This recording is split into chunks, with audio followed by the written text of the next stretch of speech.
ಜಗತ್ನಾಗ 4 ರೂಪದಲ್ಲಿ ಭಗವಂತ ಇರ್ತಾನ.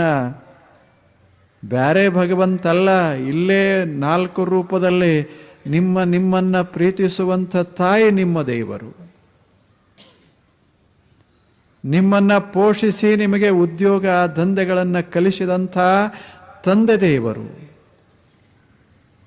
ಮನೆಗೆ ಬಂದು ನಮಗೆ ಸಂತೋಷ ಕೊಡುವಂಥ ಅತಿಥಿ ದೇವರು.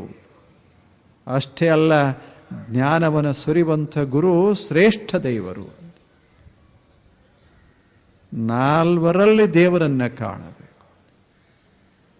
ಎಂಥ ಸಂಸ್ಕೃತಿ ಭಾರತೀಯ ಸಂಸ್ಕೃತಿ. ಎಲ್ಲೋ ಹುಡುಕಾಡೋದಲ್ಲ, ನಿಮ್ಮ ಸಮೀಪದೊಳಗೆ ದೇವರು. ಅದರಲ್ಲಿ ಸುಶ್ರೇಷ್ಠ ದೇವರು. ಯಾಕೆ? ಗುರು. ಯಾಕೆ? ಜ್ಞಾನ. ಅವ ಇಲ್ಲ, ಜಗತ್ತು ಕತ್ತಲೆ ಆಗ್ತದೆ.